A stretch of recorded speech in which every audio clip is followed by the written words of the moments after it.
In. Hey, guys, Sport Talk gentlemen, how are we all? Hope we're feeling good. As promised, I am bringing you all the biggest stars from around the world in the world of sport. And tonight we are thrilled to be joined by Mr. Ollie Hayes Brown. For those of you who don't know, Ollie is the son of our very own CEO, Phil. So welcome aboard, Ollie. Pleased to have you in the class with us, mate. Of course, Matt. Yeah, thank you guys for having me on. It's a bit of a new thing, this whole lifestyle for me, but yeah, it's fun. You'll have to get used to it, mate. When you become a legend, you'll be doing lots and lots of these with people far more important than me, I can assure you. So, Ollie, a few questions that I thought the guys might have for you, pretty much running through your history, mate, if you don't mind. So, number one, has basketball always been your biggest love? I mean, I know reading your stats, bud, you're 6'10", so you're actually taller than Dad now. Yes. Was that always the case? No, I mean, I was always pretty big for my size, but I think it was probably around grade 6, grade 7 when I finally overtook Dad. Right. Yeah, and from then on, it was sort of just upwards, Yeah. But yeah, I mean, I think I did play somewhat a little bit of footy. Okay. I Because played, of Dad's involvement with Hawthorn, I'd imagine. yeah, Is that it? Yep. Mm-hmm. yeah. So I just played for my local club down in Mount Eliza. Mm-hmm. But yeah, they had me as the ruckman, and as a kid, I was always very skinny and frail. So Right. yeah, and then so I played that for maybe a year or two, Mm-hmm. and then after that, I sort of said, "No, I can't play this anymore," because there was guys half my size that are twice as strong as me. So yeah, throwing you to the ground and tossing you around like a rag doll, mate. yeah, that's it. Any good with a cricket bat or a golf club? I did play cricket for a year. Mm-hmm. I have a funny story about that. Actually, I played Excellent. about grade 6, and it was when if you were out, you wouldn't actually leave. You would just minus, I think, 20 runs. Yep. So me and my mate were opening, and after the first 2 overs, our team score was minus 120. So. So maybe cricket wasn't the game for you either, mate. So I played that for a year, and I thought, no, I can't do it too. Yeah, I can't. Yeah. Excellent. So how did you stumble into basketball? So my family's always been a pretty big hoops family. Right. Okay. And yeah, I started playing really, really young. We always had a hoop in our house somewhere that I would always just start shooting on. And then my old man, Phil, was my coach of my first team. Okay. That's tough. So he sort of, lectured me into it all. But yeah, I've always played. So maybe I probably started around 5 or 6. Okay. And then I played the whole way through. But after about, I think I was probably 12, I had a year off just because I didn't really want to take it too seriously. And that was probably the smartest choice I've ever made, because that year off made me realize how much I enjoyed playing. Okay. And after that, I never looked back. So yeah. Well, maybe that's what Dusty Martin needs at the moment, mate. Just a year away from the game to realise how much he misses it all. I hope so. Anyway, Palka's I'm a Tiger supporter. So you've represented the state, but you've also represented Australia at basketball, haven't you? Yeah. So I was in the under-19 squad. How cool. Yeah. So I went to a couple Australia camps and stuff up in the AIS. So yeah, I mean, it's crazy the step up from state to Australian level, and I think I was still pretty inexperienced when I sort of made that whole team. So yeah, I was probably 17 or 18, and I went up there for about a week and a half, just for like heaps of training. And yeah, I think it really opened my eyes to the world of sort of professional sport and how I could sort of play this as a job instead of just having fun with it. Okay. So yeah, I think that was really important for me. And I sort of, from that point on, I took it a bit more serious. Yeah. Right. Yeah. Okay. You realised that you could take this somewhere. Yeah, exactly. Yeah. Well, which you did, mate, because apparently you obviously went overseas to the States. Yeah. Where did you end up with the scholarship? So I was in LA at a place called Riverside.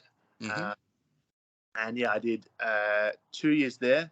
The first year there was sort of kind of intro freshman year, which is Yep. what they call their year ones. Yep.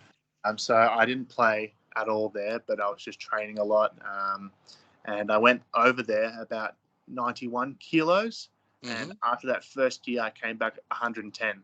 Whoa. So, yeah, so I was lifting weights 6 times a day. Eating a lot of pizza too, by the sound of it, mate. Steak I could eat, yeah. Well, they have a food swipe card for their student athletes. And there's like a big kind of food hall, and you can just eat as much as whatever you want. Okay. So it's all good for you, I imagine. Yeah, our strength coach just told me, mate, send me a photo of every meal you have. And he would always say, more chicken, more steak. Okay, get the protein up, mate. Yeah, get all that sort of things happening. Yeah, mate, I don't want to bring up bad times, but of course you were there while COVID hit. Did that affect you at all? Did you have to come back or? Yeah, so that first year actually got cut short by about 4 months. So I wasn't traveling with the team at the time. But there's a end of season sort of a tournament.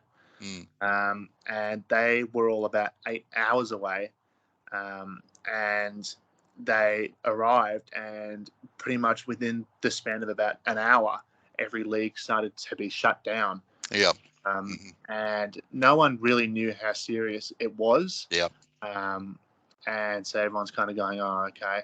And then, so I pretty much flew home, I think in about March. And then I went back there for my second year, and it was very, very strict, because if anyone in our team caught COVID, we would have to forfeit about 2 weeks worth of.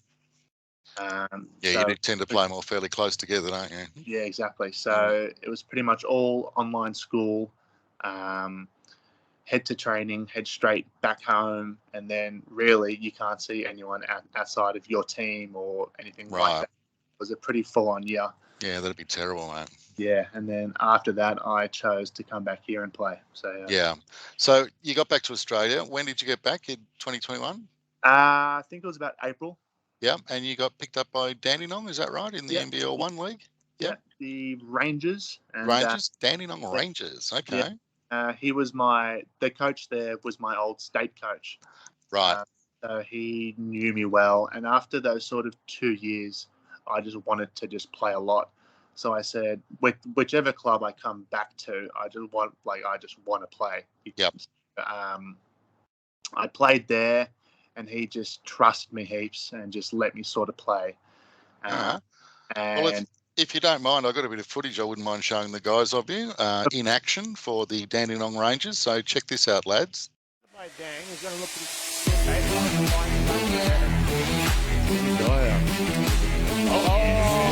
our player of the week. There he is.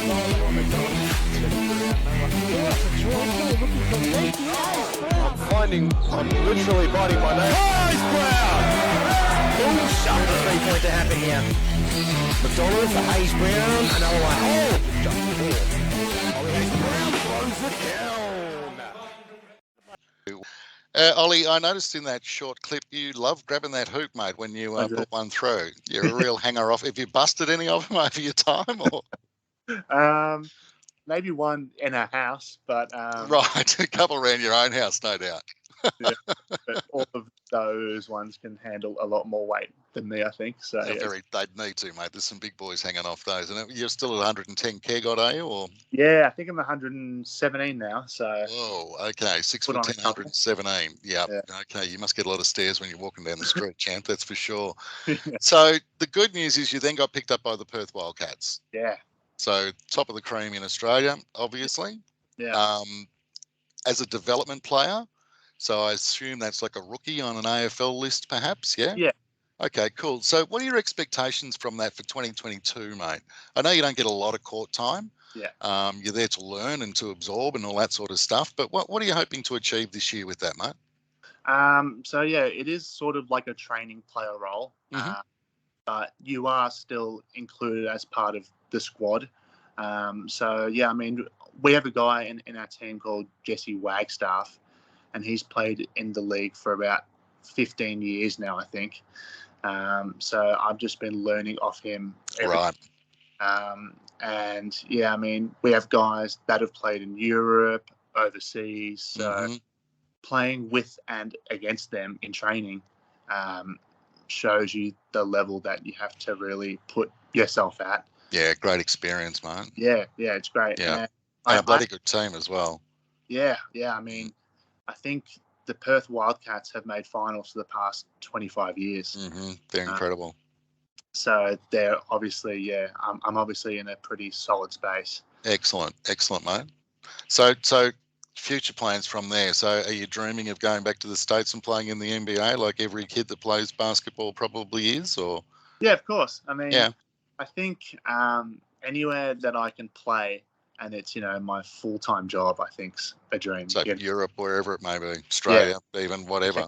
Yeah. Represent Australia one day. Is that there in your aspirations? See you at the Olympics? That'd be awesome. Yeah, that'd be awesome indeed. I'd say I got to share a secret with you, mate. I did watch one of your games a couple of weeks ago where you didn't get on court, and I'm going, come on, just give him a minute, But no, it wasn't to be. But you were very intent watching what was going on, so I was very proud of you there, mate.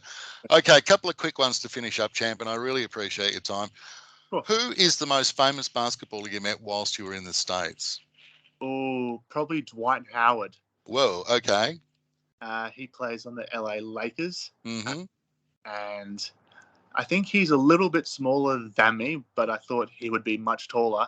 But sort of seeing him eye to eye, just the sheer size of him was just like just his arms were, the size of my head. Yeah. Hope you never run into Shaquille O'Neal in that case, mate. You get a real shock, that's for sure. They're definitely scary guys. But mate, where are the Wildcats going to finish in 2022?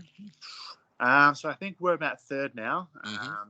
So the top four is all really tight. I think it's Melbourne, Sydney, maybe Tassie and us. But I think, look, I mean, it would be a shock to everyone if we don't make finals. So definitely, yeah. We will. But I would love to win it. That'd be great. Definitely, mate. Definitely. Ollie, thank you so much for taking the time to come over and be interviewed by an idiot like me for this little program that we do. I know the guys in Sport Talk are going to be rapt that we've got this footage. You look after yourself, mate. All right.